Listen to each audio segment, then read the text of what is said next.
Hi, this is Dr. Ijaz Ashai from Mumbai, consultant physiotherapist and director advanced physiotherapy A11 और हमारे साथ हैं doctor संपदा who is occupational therapist. आज हम आपको कुछ ऐसी चीज़ बोलेंगे जो शायद आपने सुनी हो लेकिन उस पर कभी अमल नहीं किया हो, which is called neck pain. Neck pain का कंडीशन एक होता है स्पॉन्डिलोसिस, एक होता है स्पॉन्डिलाइटिस। और जब किसी को नेक पेन होता है वो एक्सरसाइज करते हैं और उनको अच्छा लगता है, बेटर फील होता है। और कोई ऐसा बोलता है कि मैंने एक्सरसाइज किया, वो फिजियो ने मुझे एक्सरसाइज दिया और पेन बढ़ गया। अब दोनों का नेक पेन है, लेकिन एक आदमी का पेन बढ़ गया और एक का कम हो गया। अब डिफरेंस ये है कि जिसका पेन बढ़ गया उस कंडीशन को स्पॉन्डिलाइटिस बोलते हैं, उसमें आपको एक्सरसाइज नहीं करनी है।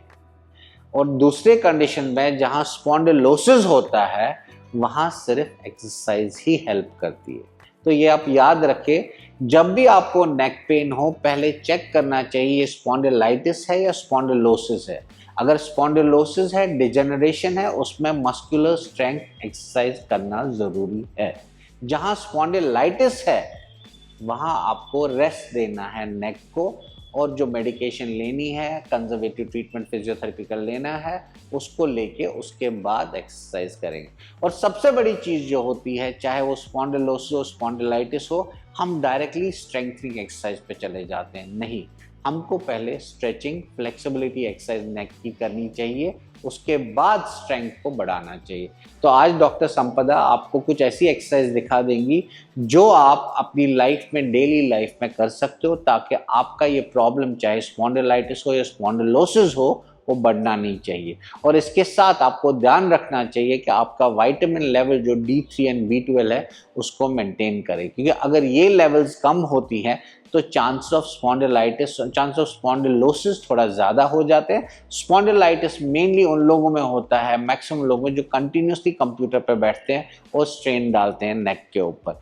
तो उनके लिए भी और स्पॉन्डिलोसिस के लिए भी ये सिंपल एक्सरसाइज है। पहले आप पेन खत्म होने के बाद, अगर आपको कोई पेन नहीं है, तो ये स्ट्रेचेस स्टार्ट करेंगे। सो आप सबसे पहले अपने नेक को स्ट्रेच करेंगे, ये हाथ को ऊपर लेके आहिस्ता आहिस्ता नेक को जहां तक आपका ये कान का टिप है, ये टिप है, ये टच करना चाहिए, ईयर लोब जो है ये टच करना चाहिए शोल्डर को, लेकिन एकदम से नहीं होगा। इसको आहिस्ता आहिस्ता स्ट्रेच करते रहे। सेकेंड टाइम फिर इसको लेफ्ट साइड ले लीजिए, ये लेफ्ट हैंड से इसको आहिस्ता आहिस्ता स्ट्रेच कीजिए, स्ट्रेच कीजिए, स्ट्रेच कीजिए और नीचे की तरफ ले लीजिए। और कोशिश कीजिए उसको 5 to 10 काउंट्स होल्ड करने की, ताकि आपकी जो नेक की जो मसल्स है वो स्ट्रेच हो जाए। ये नॉर्मली सब लोग करते हैं। थर्ड स्ट्रेच जो है, जो आपको चिन को टच करना है चेस्ट के साथ, with both hands on top of your head.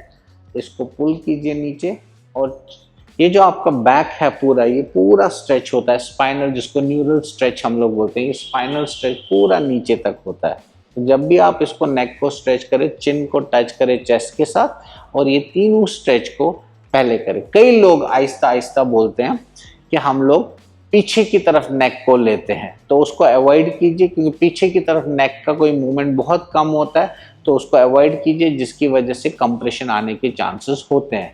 लेकिन कुछ हद तक उसको स्ट्रेच कीजिए नेक को पीछे की ओर। Keep your hands down, keep your hands down, keep your hands down and take the neck behind slowly. इसको यहाँ तक लेंगे, ठीक है। इसको इससे आगे लेंगे तो आप कॉज कर रहे हो उसको स्ट्रेन करने का, उसको अवॉइड कीजिए। Mainly right, left and forward stretching are the best exercise to stretch your neck. एक बार उसको कर लिया, उसके बाद आप दोनों शोल्डर को, दोनों हाथों को क्रॉस रखें और दोनों हाथों को ऊपर लेके आहिस्ता आहिस्ता स्ट्रेच कीजिए जितना हो सकता है, ताकि ये नेक के पीछे चली जाए, हेड के पीछे चली जाए। और तब जाके आपको जो स्ट्रेच है अपर बैक और नेक के शोल्डर मसल्स का, ये भी स्टिफनेस चला जाता है। इसको भी आप 10 काउंट्स होल्ड कीजिए, फिर आहिस्ता आहिस्ता नीचे लाइए। Bring it down slowly. Alright, ये कुछ 4 स्ट्रेचेस हैं जिसको आप डेली अपनी लाइफ में यूज कर सकते हो। नेक्स्ट, उसके बाद आपको एक स्ट्रेंथनिंग एक्सरसाइज जो बहुत जरूरी है नेक के लिए। तो will start with sideways neck strengthening. पहले आपका नेक सीधा रहेगा, आपका हाथ, राइट हैंड आपके हेड पे आएगा, and will slowly start strengthening. आप यहाँ पुश करोगे, नेक को पुश करना है और हाथ को पुल करना है। ये आपको फील होना चाहिए यहाँ पे। जब आप उसको होल्ड करेंगे 10 काउंट्स, फिर 10 काउंट्स होल्ड करके थोड़ा सा और नीचे लेंगे। सेम एक्सरसाइज रिपीट करेंगे, वहां पे 10 काउंट्स पुश करके नेक को पुश करेंगे, हाथ को पुल करेंगे और फिर लास्ट में एंड रेंज में उसको और नीचे लेंगे और वहां, ताकि आपके नेक के जो अपर, मिड और लोअर फाइबर्स हैं तीनों स्ट्रेंथन हो जाए। Same way will do it on the left side. पहले पुश करेंगे, गुड, 10 काउंट्स, फिर आहिस्ता आहिस्ता और लेंगे नीचे, गुड, एंड फिर लास्ट में नीचे लेके पूरा 10 काउंट्स होल्ड करेंगे ताकि इस साइड के भी फाइबर्स आपके स्ट्रांग हो जाए। उसके बाद सेम वे जो हमने पहले किया, चिन टू चेस्ट और दोनों हाथ ऊपर, यहां पे पुल करेंगे दोनों हाथ से नीचे और नेक को ऊपर पुश करेंगे और होल्ड करेंगे। यहाँ पे चिन थोड़ा सा हल्का उठा के होल्ड किया 10 काउंट्स, फिर थोड़ा और ऊपर, गुड, और लास्ट में पूरा स्ट्रेट नेक, नेक स्ट्रेट, नेक स्ट्रेट और दोनों एल्बो बाहर की तरफ जाएंगे। अब यहाँ दोनों हाथ से आगे पुल करना और नेक को पुश करना है ताकि आपके अपर बैक मसल्स जो नेक को होल्ड करते हैं एज वेल एज नेक मसल स्ट्रांग हो जाए। ये आपकी 3 एक्सरसाइज हैं जो राइट, लेफ्ट और बैक ऑफ द नेक आपको करनी है।